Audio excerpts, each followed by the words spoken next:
Hi students, good morning and welcome to chemistry concept. બાળકો chemistry કન્સેપ્ટમાં આપણે પ્રકાશીય સમઘટકતા topic જે શરૂ કર્યો હતો એ પ્રકાશીય સમઘટકતા ટોપિકને ધીરે ધીરે થોડોક આગળ વધારી દઈએ. આપણે આગળ કેવી રીતે જવું છે, આજે શું શીખવાના છીએ એ જરા સમજાવી દઉં. થોડું રિવિઝન કરીએ પહેલા ને પછી આગળ વધીએ. આપણો મેઇન ટોપિક હતો પ્રકાશીય સમઘટકતા. એની અંદર આપણે ભણી રહ્યા હતા ગયા લેક્ચરમાં કે પ્રકાશ ક્રિયાશીલ પદાર્થ ને પ્રકાશ ક્રિયાશીલ પદાર્થ કોને કહેવાય, તો એની વ્યાખ્યા હતી કે જે પદાર્થ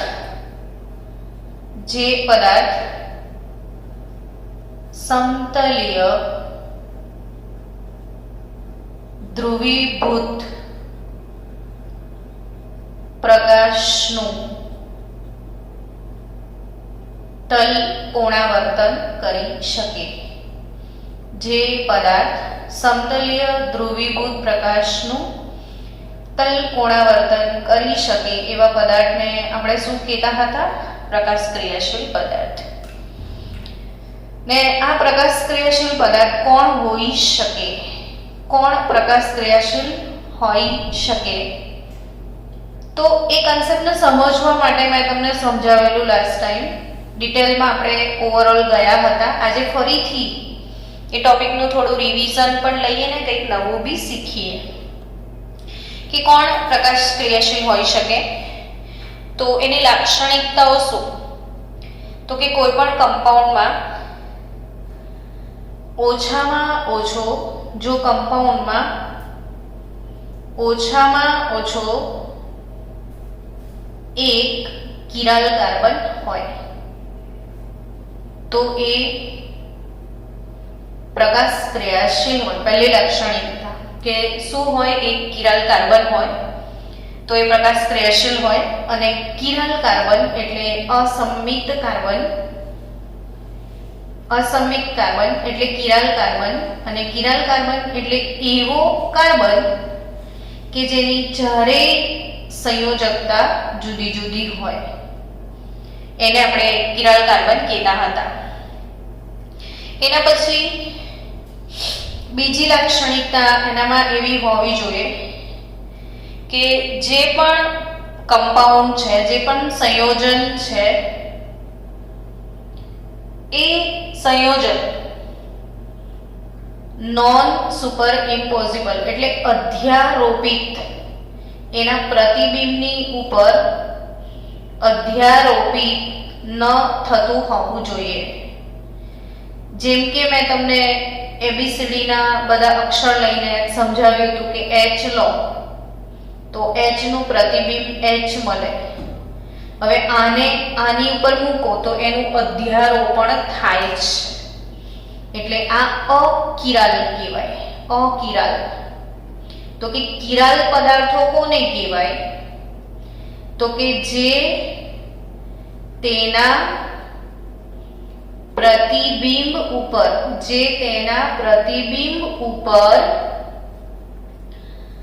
અધ્યારોપિત ન થાય એ કિરાલ પદાર્થો.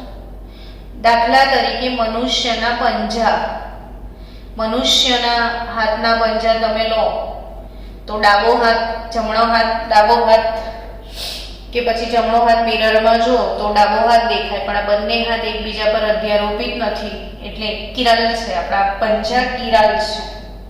ને ત્રીજી લાક્ષણિકતા કે આ જે કોઈ પણ પદાર્થ હોય એ પદાર્થમાં કોઈ પણ સમમિતિ તત્વ હાજર ન હોવું જોઈએ. બાળકો, આજનો આખો ટોપિક સ્પેશિયલી કેમેસ્ટ્રી એક્સ્ટ્રા એટલે જે બાળકો નીટ અને JEE ઈચ્છી રહ્યા છે કે એમના 180 માંથી 180 માર્ક્સ આવે તો એમને આ બધા ટોપિક કમ્પલસરી કરવા પડે. એટલે આપણે પ્રકાશીય સમઘટકતાની પૂરેપૂરી સમજણ મળે તે હેતુથી આપણે આ સમજી રહ્યા છીએ કે કોઈ બી સમમિતિ તત્વ એટલે શું, તો એ ઉદાહરણ આપીને સમજો એટલે તમને બહુ જ સારી રીતે સમજ પડશે કે plane of symmetry, plane of symmetry, plane of symmetry એટલે POS,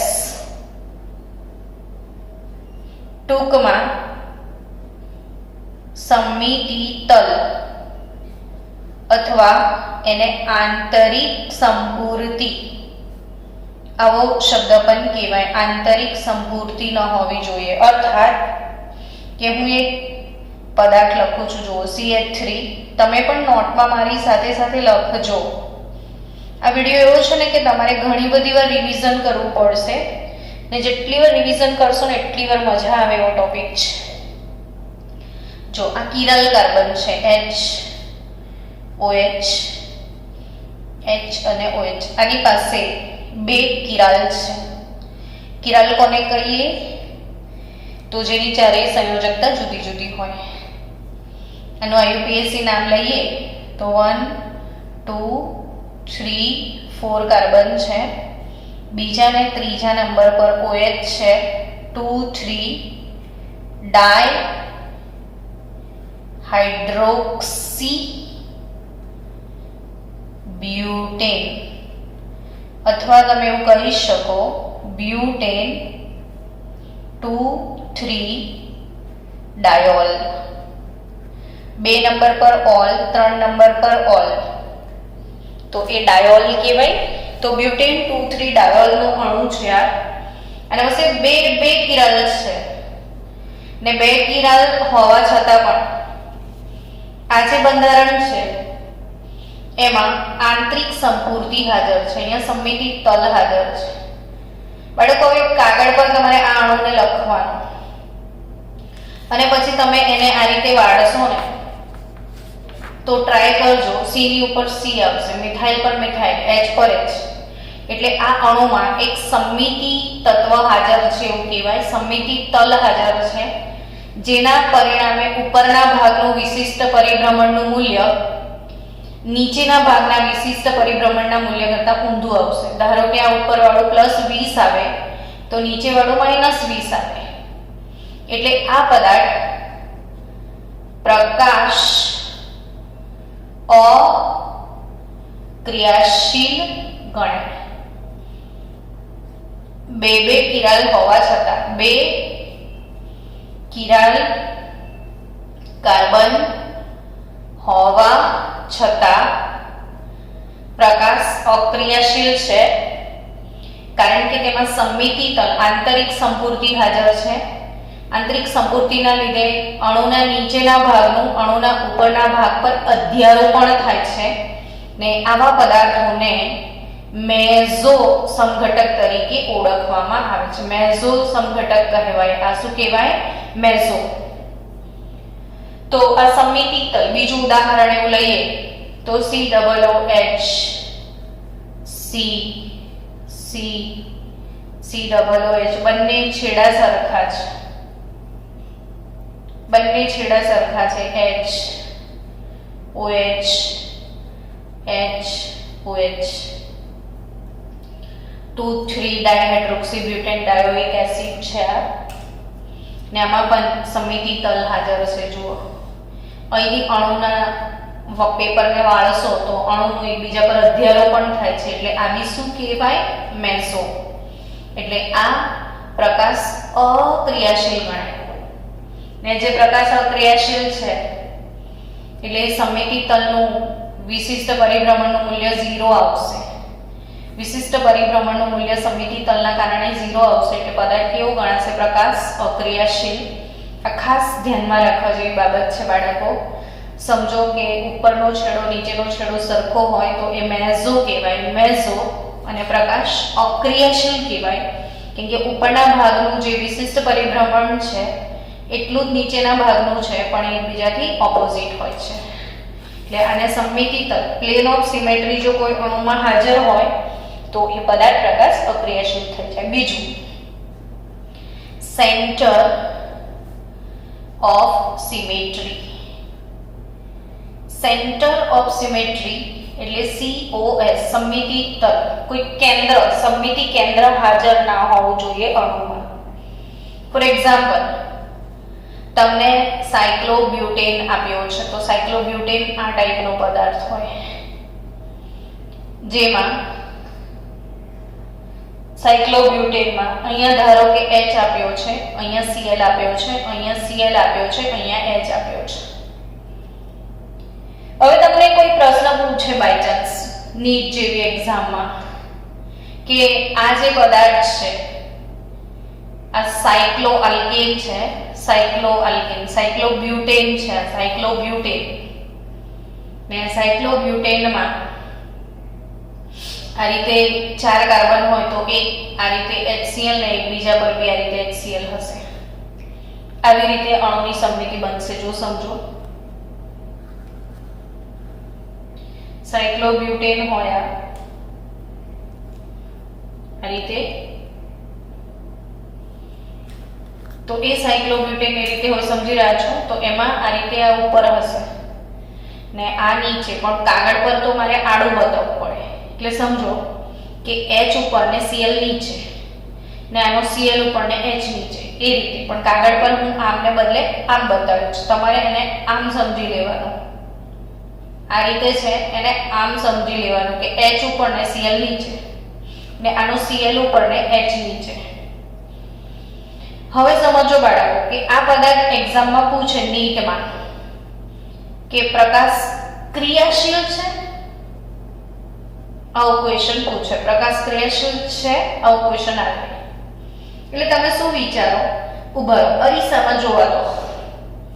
એટલે તમે ટ્રાય કરશો અને અરીસામાં જોવાનું, એટલે તમારી ઇમેજિનેશન આવી બેસી જ જશે કે અરીસામાં જોઈશું એટલે આ આવું દેખાશે. Cl આ બાજુ, H આ બાજુ, અહીંયા H આ બાજુ, Cl આ બાજુ, અને પછી આને ઉઠાઈને આની પર મૂકીશું એટલે અધ્યારોપિત થતું નથી, અધ્યારોપિત થતું નથી એવું તમને મનમાં ઇમોશન જાગશે. સાંભળજો ધ્યાનથી બાળકો, એક્ઝામમાં આવો ક્વેશ્ચન નીટમાં પૂછાયેલો છે. સેમ આ ક્વેશ્ચન આ રીતે પૂછાયેલો છે, ધ્યાન આપજો. અહીંયા COOH મૂક્યું હતું, અહીંયા H હતું, અહીં પણ COOH હતું અને અહીંયા H હતું ને પૂછ્યું હતું કે આ પ્રકાશ ક્રિયાશીલ છે કે નહીં. આ નીટનો ક્વેશ્ચન છે. સમજી રહ્યા છો ને? હા સ્ટુડન્ટ્સ, વાતને સમજો કે આ તમે શું સમજશો. ઓકે, તમારે એ જોવાનું કે મિરરમાં જોઈશું ને તો મિરર ઇમેજ મળે અને એકબીજા પર અધ્યારોપિત ના થતી હોય તો એ પ્રકાશ ક્રિયાશીલ થઈ જાય. તમે એવું જ વિચારશો. પછી તમે આના માટે એવું વિચારશો કે મિરરમાં જોઈશું તો આવું નવું દેખાશે. એટલે અહીંયા ભ્રમ છે એ તમારો. કેમ? તો કે સમજવાનું છે કે આ જે H છે એ ખરેખર આમ ઊભો હશે એટલે મિરરમાં એમનો એમ જ દેખાશે. આની મિરર ઇમેજ આવી ના મળે. ખ્યાલ રહ્યો? ધ્યાન આપજો. આ સાયક્લોબ્યુટેન છે અને મિરર ઇમેજ આવી નહીં મળે તો આમાં શું દેખવાનું? આને જોઈને તમે 100% કહેશો કે પ્રકાશ ક્રિયાશીલ છે, પણ ખરેખર આ પ્રકાશ અક્રિયાશીલ છે. આ પ્રકાશ અક્રિયાશીલ છે. કઈ રીતે? તો આમાં સેન્ટર ઓફ સિમેટ્રી હાજર છે. આમાં શું દેખવાનું કે આ અણુ જે છે એને બરાબર કેન્દ્રમાંથી ભાગ કરો. અહીંયા કોઈ માણસ છે એ આ બાજુ જેટલા કિલોમીટર ચાલે ને આ બાજુ જેટલા કિલોમીટર ચાલે બંને બાજુ એને ક્લોરીન જ મળશે. એટલે આની અંદર આ રીતે વચ્ચે કેન્દ્ર પરથી તમે પદાર્થને આમ ગોળ ફેરવશો, કેન્દ્ર પરથી આમ ગોળ ફેરવશો તો આને પરિભ્રમણ કરશો તો ક્લોરીનની ઉપર ક્લોરીન આવી જશે, H ની ઉપર H આવી જશે. એટલે આ રીતે જોવાનું છે કે અહીંથી ચાલો તો H ને અહીંથી ચાલો તો પછી આમ આમ એને ફેરવો તો H પર H આવી જાય. એટલે આ પ્રકાશ અક્રિયાશીલ થઈ ગયો છે. જ્યારે આ દેખો, આ તમે પરીક્ષામાં 100% એવો જવાબ લખીને આવો કે ઓ આ તો અક્રિયાશીલ છે. વાસ્તવમાં એક ખોટું છે, આ ક્રિયાશીલ છે. કેમ એવું? તો તમે મિરર ઇમેજ પર જશો અહીંયા, પણ એને ધ્યાન આપવાનું. અહીંયા જોયું સેન્ટર ઓફ સિમેટ્રી, અહીંથી ચાલવાનું ચાલુ કરો તો આ બાજુ H મળે છે ને આ બાજુ C ડબલ H.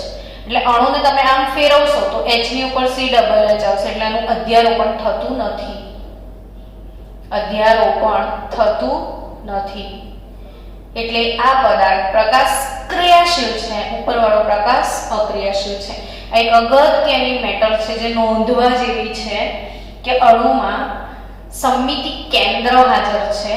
અહીંથી પદાર્થને આમ રોટેટ કરો, આમ ફેરવશો આખા પદાર્થને તો ક્લોરીન પર ક્લોરીન આવી જશે, H પર H આવી જશે, અધ્યારોપણ થઈ જાય છે. એટલે પ્રકાશ અક્રિયાશીલ છે. આને ડેક્સ્ટ્રોલિવો સમઘટકો શક્ય નથી. ડેક્સ્ટ્રોલિવો આને શક્ય નથી. જ્યારે આને જોઈને તમને એવું લાગશે કે અરીસામાં દેખશો તો આવું આવું દેખાશે, પણ એ ખોટું છે. કેમ કે આ આમ નથી, આમ છે. એટલે હવે આને તમે ફેરવશો તો H પર C ડબલ H આવશે, અધ્યારોપણ થતું નથી. એટલે આ માટે પ્રકાશ ક્રિયાશીલ છે. ચલો, એક બહુ જ અગત્યની વાત તમે આ શીખ્યા. હવે એના પછી થોડી પ્રેક્ટિસ કરીએ આપણે કે કેવા પદાર્થો પ્રકાશ ક્રિયાશીલ હોય ને કેવા અક્રિયાશીલ હોય. ધારો કે તમારી પાસે કોઈ આવો પદાર્થ આપેલો છે, સાયક્લોપેન્ટેન આપ્યો છે, સાયક્લોપેન્ટેન છે. હવે અહીંયા ક્લોરીન છે, અહીંયા H છે, અહીંયા H છે, અહીંયા ક્લોરીન છે, વચ્ચે H છે ને Br છે. હવે તમે એમ પેલું સમમિતિ તલ નીકાળવા જાઓ કે આ રીતે સમમિતિ તલ નીકાળીએ, અહીંથી આમ જાઓ તો H ને અહીંથી આમ જાઓ તો H. પણ આ સાયક્લોબ્યુટેન નથી, અહીંયાની વસ્તુને અહીંયાનો પાર્ટ આખો બદલાઈ જાય છે. આમાં તમે આમ જાઓ તો તમને સમાન વસ્તુ મળી રહી છે, બટ ઉપર આ જો એક જ કાર્બન છે, અહીંયા 2 છે. એટલે આખો અણુ અસમિત છે. આ અણુ કેવો છે? અસમિત અણુ છે. ને અસમિત અણુ છે એટલે એ પ્રકાશ ક્રિયાશીલ છે. એટલે એ પ્રકાશ ક્રિયાશીલ છે. એટલે આને ડેક્સ્ટ્રો ને લીવો સમઘટકો હોઈ શકે છે.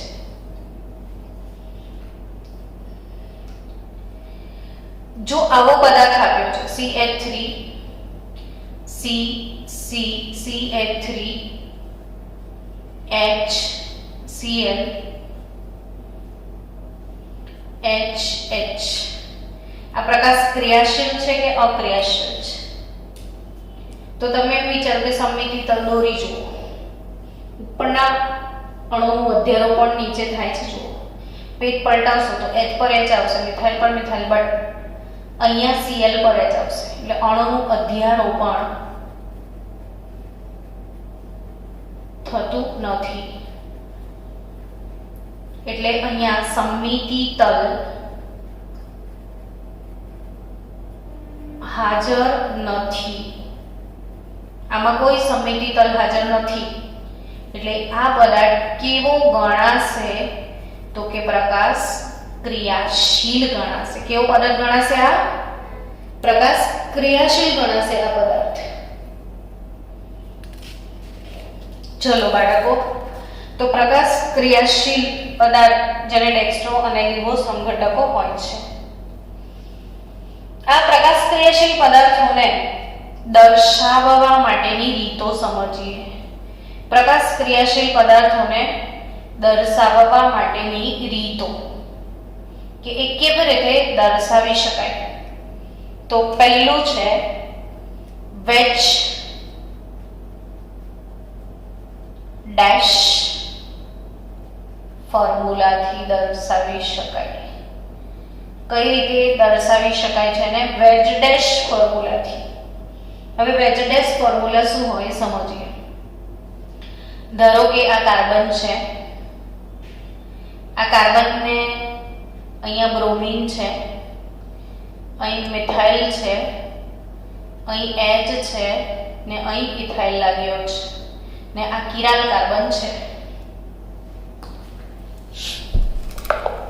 તો bromine, methyl, ethyl, H chiral carbon છે. હવે આ અણુમાં કિરાલ કાર્બન છે એટલે અણુ અસંમિત છે. હવે આને કઈ રીતે દર્શાવી શકાય? તો કે ઓબ્વિયસલી બધા જ એક બંધ છે એટલે આ કાર્બન sp3 સંકરણમાં જ બધા જ સિંગલ બોન્ડ છે. એટલે કયું સંકરણ? sp3 સંકરણ હોય તો આકાર કયો કહેવાય? ચતુષ્ફલકીય આકાર બને. હવે ખરેખર ચતુષ્ફલકીય આકાર દોરતા આવડવો જોઈએ. સમજો, આજે બધા જ લોકો ટ્રાય કરજો ઘરે કે આ રીતે 3 બટાકા મૂકી દેજો ને 3 બટાકાની ઉપર ચોથો બટાકો મૂકશો, 3 ની ઉપર ચોથો, તો એ સમચતુષ્ફલકીય આકાર થશે. સમજો 1 2 3 બટાકા ને એની ઉપર ચોથો એટલે આ 1 2 ને 3, 1 2 ને 3. હવે એની ઉપર ચોથો તો હું કાગળ પર ઉપર કઈ રીતે મૂકું? તો આ રીતે ત્રાસો બતાવું ચોથો. હવે હું આ 3 ને કનેક્ટ કરી દઉં, પેલા 3 ને એ 3 ને નીચેવાળા સાથે કનેક્ટ કરું તો આકાર બને સમચતુષ્ફલકીય. હવે સમજો બાળકો કે આ સમચતુષ્ફલકીય આકાર જે હોય એમાં સમચતુષ્ફલકની ચાર તરફ તમે ધ્યાન આપજો તો સમજાઈ જશે કે આ રીતે 4 બાજુ હોય છે. તો એમાંના કોઈ પણ 2 પેન જુઓ, આ 2 પેન એ એક જ સમતલમાં છે, આ વચ્ચેના એક જ સમતલમાં 2, પણ એક આગળ ને એક પાછળ. 2 એક જ સમતલમાં હશે, અમને એક આગળ હશે ને એક પાછળ હશે, એક સમતલની ઉપર ને એક સમતલની નીચે. એટલે આપણે આ 4 સંયોજકતાઓને એ રીતે લખવાની હોય છે કે કોઈ પણ 2 એક જ સમતલમાં, તો કોઈ પણ કાર્બન જે છે એની 2 સંયોજકતાઓ એક જ સમતલમાં બતાવવાની છે. 2 એક જ સમતલમાં હશે અને 2 ક્યાં હશે? તો કે જો આ 2 એક સમતલ વાળી, આ 2 આ રીતે 2 એક જ સમતલમાં છે. આ સમજો, આ રીતે 2 એક જ સમતલમાં છે, એને આ રીતે બતાવવાની, એક ઉપર ને એક ત્રાસી, એક જ સમતલ વાળી આ રીતે બતાવાય. પછી એક ક્યાં? તો કે 2 આ રીતે, એક સમતલની ઉપર, આ સમતલની ઉપર ને એક સમતલની નીચે હશે. તો જે સમતલની ઉપર હોય,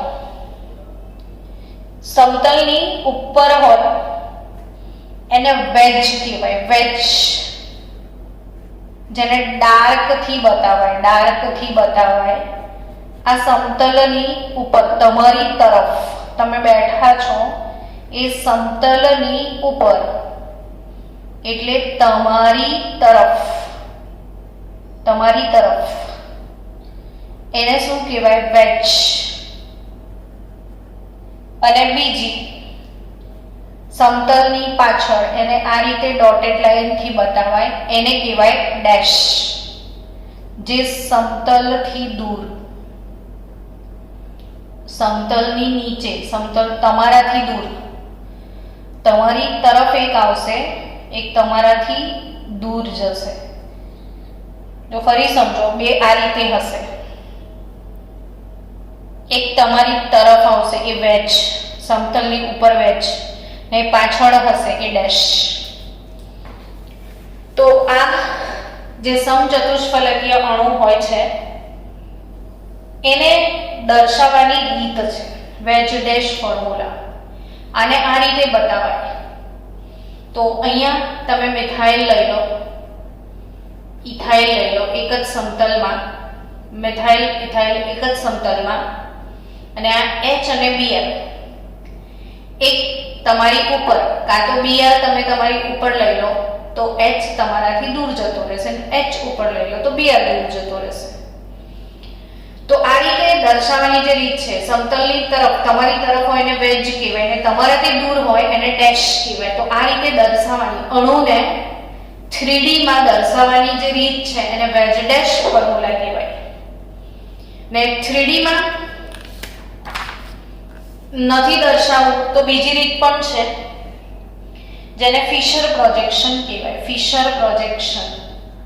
તો ફિશર પ્રોજેક્શન કઈ રીતે બતાવવામાં આવે છે સમજો કે તમારી પાસે માની લો ગ્લિસરાલ્ડિહાઇડનો અણુ છે CHO, CHOH અને CH2OH. આ અણુ તમારે મોડે પણ કરવાનો છે પરીક્ષા માટે, તમને આવડવો જોઈએ. હવે આમાં શોધી કાઢો કિરાલ કાર્બન છે કે નહીં કોઈ. તો કે આ કાર્બન પર 2 હાઇડ્રોજન સમાન છે એટલે આ કિરાલ નથી. આના પર C double bond O aldehyde એટલે ખરેખર આ રીતે લખાય એટલે બંને વેલેન્સી સરખી થઈ ગઈ કહેવાય એટલે આ બી કિરાલ નથી. તો આ કિરાલ કાર્બન છે.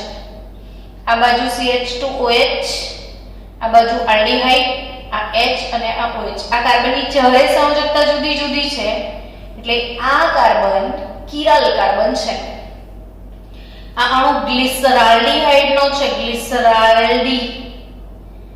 ગ્લિસરાલ્ડિહાઇડ પૂછશે પરીક્ષામાં. ગ્લિસરાલ્ડિહાઇડ આવડવું જોઈએ.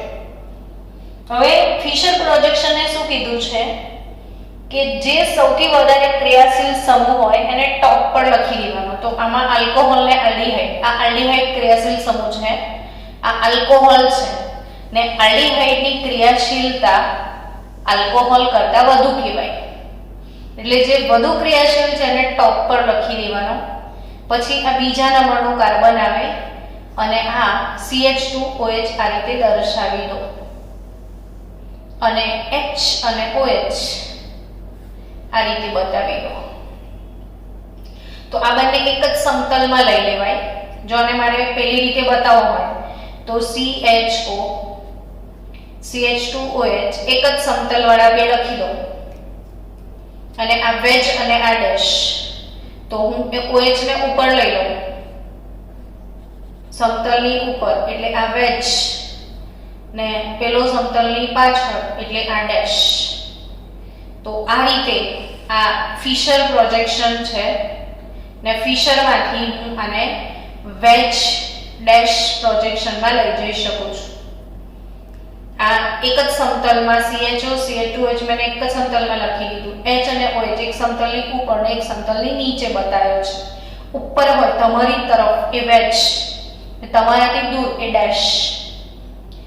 અને આ ગ્લિસરાલ્ડિહાઇડ છે. આ અણુ તમને મોડે જ ખબર હોવી જોઈએ કે C ની એક બાજુ OH, C ની એક બાજુ આલ્ડીહાઇડ, C ની એક બાજુ CH2OH અને આ H.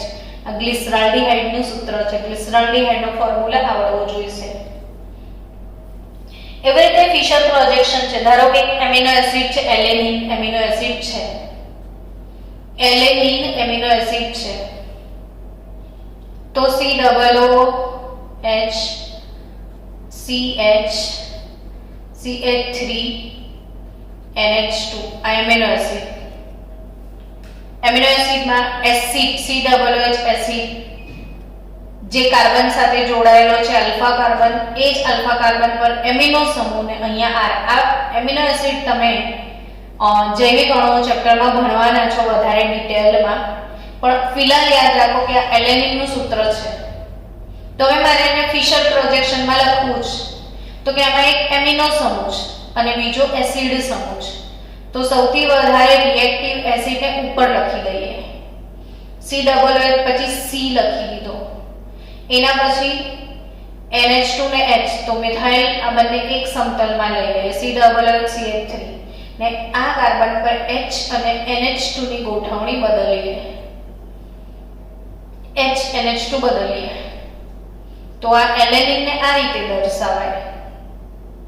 તો આ ફિશર પ્રોજેક્શન તમને લખતા આવડવું જોઈએ કે ફિશર ફોર્મ્યુલા કોઈ પણ અણુને લખાય કઈ રીતે. તો ફિશર પ્રોજેક્શન આ રીતે લખાય કે જે સૌથી વધારે રિએક્ટિવ હોય ટોપ પર લખી દેવાનો અને જેના લીધે ગોઠવણી, જેના લીધે મિરર ઇમેજ મળવાની છે અને તમે અરીસામાં દેખશો ને તો NH2 પેલી બાજુ ને H આ બાજુ મળશે. આને બી તમે અરીસામાં દેખશો તો OH પેલી બાજુ ને H આ બાજુ મળશે. તો આ ફિશર પ્રોજેક્શન છે. આ કયું છે? Veg dash projection. હવે બાળકો થોડુંક આગળ વધીએ ને એમાં આપણે જે પ્રકાશ ક્રિયાશીલ સમઘટકો છે એની લાક્ષણિકતાઓની આજે ચર્ચા કરીએ. ચલો બાળકો, પ્રકાશ ક્રિયાશીલ સમઘટકો જે છે એ પ્રકાશ ક્રિયાશીલ સમઘટકો એમાં આવશે પ્રતિબિંબીઓ. શું આવશે? પ્રતિબિંબીઓ. ને પ્રતિબિંબીઓ એટલે ઇનાન્શિયોમર્સ. ને ઇનાન્શિયોમર્સ એટલે શું? તો કે ડેક્સ્ટ્રો અને લીવો. હવે આપણે તો ગુજરાતી મીડિયમના બાળકો એટલે ગુજરાતી શબ્દ પણ યાદ જ રાખવો પડશે તમને કે આ છે દક્ષિણ ભ્રમણીય અને આ છે વામ ભ્રમણીય. હવે આગળના વિડિયો લેક્ચર્સમાં આપણે બહુ ડિટેલમાં આને ડિસ્કસ કરી છે કે જે સમતલીય ધ્રુવીભૂત પ્રકાશનું જમણી તરફ તલકોણાવર્તન કરે એ ડેક્સ્ટ્રો ને ડાબી તરફ તલકોણાવર્તન કરે એ લીવો. આગળના વિડિયો જોજો ધ્યાનથી. તો જે જમણી તરફ તલકોણાવર્તન કરશે, જમણી તરફ તલકોણાવર્તન કરે, આ ડાબી તરફ તલકોણાવર્તન કરે. આના વિશિષ્ટ પરિભ્રમણનું મૂલ્ય પ્લસ હોય, આના વિશિષ્ટ પરિભ્રમણનું મૂલ્ય માઇનસ હોય. તો આ પ્રતિબિંબીઓની લાક્ષણિકતા શું? તો કે બંને એકબીજાના વસ્તુ પ્રતિબિંબ સંબંધે સંકળાયેલા હોય. બંને એકબીજાના વસ્તુ પ્રતિબિંબ સંબંધે સંકળાયેલા હોય. અને બીજી ખાસિયત કે બંનેનું એકબીજા પર અધ્યારોપણ ન થવું જોઈએ. બંનેનું એકબીજા પર અધ્યારોપણ ન થવું જોઈએ. હવે આ શું મેડમ? તો કે ચલો આપણે ગ્લિસરલ્ડિહાઇડની વાત કરીએ. હમણાં જ ગ્લિસરલ્ડિહાઇડ લખ્યો હતો એટલે આપણું રિવિઝન પણ થઈ જાય. CHO પછી C, અહીં હતો CH2OH, આ બાજુ આપણે લખ્યો તો H ને આ બાજુ આપણે લખ્યો તો OH. હવે માની લો અને તમે કિરાલ કાર્બન છે, આ પ્રકાશ ક્રિયાશીલ છે. હવે તમે એને અરીસામાં દેખશો તો તમને કેવું દેખાશે? CHO, OH આ બાજુ આવી જશે, H આ બાજુ આવી જશે અને CH2OH તમને મળશે. એટલે ઓબ્વિયસલી બાળકો આ બંને વચ્ચે શું સંબંધ છે? તો કે એકબીજાના વસ્તુ પ્રતિબિંબ છે. હવે આને ઉઠાઈને તમે આના પર મૂકો તો અધ્યારોપણ થતું નથી. એટલે આ બંને એકબીજાના પ્રતિબિંબીઓ કહેવાય, ઇનાન્શિયોમર્સ કહેવાય. હવે આમાંથી ડેક્સ્ટ્રો કોણ ને લીવો કોણ? તો કે એ તો પોલારિમીટરમાં ભરો તો જ ખબર પડે. આનું બંધારણ જોઈને તમે ડેક્સ્ટ્રો લીવો નક્કી કરી શકશો નહીં. તો ગ્લિસરલ્ડિહાઇડના ડેક્સ્ટ્રો અને લીવો બે બંધારણ થાય, પ્રતિબિંબીઓ થયા. તો પ્રતિબિંબીઓ માટે આપણે હજી એક નવો ટર્મ યાદ રાખવાનો છે કે આ જે છે પ્રતિબિંબીઓ એના બંનેના ભૌતિક ગુણધર્મો સમાન હશે. ભૌતિક ગુણધર્મો પ્રતિબિંબીઓના સમાન હોય છે. એના પછી નવો ટર્મ તમારે શીખવાનો છે રેઝેમિક મિશ્રણ. રેઝેમિક મિશ્રણ. આ બધા જ ટર્મ્સ તમારે શીખ્યા વગર છૂટકો જ નથી. રેઝેમિક મિશ્રણ કોને કહેવાય? તો કે ડેક્સ્ટ્રો અને લીવો ના સમપ્રમાણ, ડેક્સ્ટ્રો અને લીવોના સમપ્રમાણ મિશ્રણને રેઝેમિક મિશ્રણ કહેવાય. એટલે જેટલું ડેક્સ્ટ્રો હોય એટલું જ લીવો હોય. 50% ડેક્સ્ટ્રો ને 50% લીવોના મિશ્રણને રેઝેમિક મિશ્રણ કહેવાય. ને એની સંજ્ઞા તો કે એની સંજ્ઞા પ્લસ ઓર માઇનસ થી બતાવાય અથવા ડેક્સ્ટ્રો લીવો ડીએલ થી બતાવાય. એટલે રેઝેમિક મિશ્રણ એટલે શું? તો ફરી એકવાર વ્યાખ્યા બોલો કે ડેક્સ્ટ્રો અને લીવો ના સમપ્રમાણ મિશ્રણને રેઝેમિક મિશ્રણ કહેવાય. ડેક્સ્ટ્રો અને લીવોના સમપ્રમાણ મિશ્રણને શું કહેવાય? રેઝેમિક મિશ્રણ. અને એની સંજ્ઞા શું છે? પ્લસ ઓર માઇનસ અથવા ડીએલ. હવે બાળકો મેઝો કોને કહેવાય? તો એ તો મેં તમને ભણાવી જ દીધું કે જેમાં સમમિતિ તલ હાજર હોય. જેમાં શું હાજર હોય? સમમિતિ તલ હાજર હોય એને શું કહેવામાં આવે છે? મેઝો.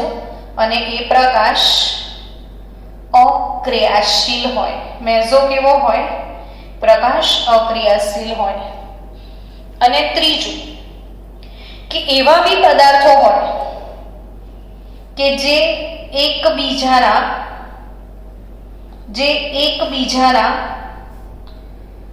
વસ્તુ પ્રતિબિંબ ના હોય. એકબીજાના વસ્તુ પ્રતિબિંબ ના હોય અને અધ્યારોપણ પણ ના થાય. તો શું? અધ્યારોપણ પણ ના થાય. એકબીજાના વસ્તુ પ્રતિબિંબ ના હોય ને અધ્યારોપણ પણ ના થાય તો શું? જેમ કે જુઓ, માની લો કે CH3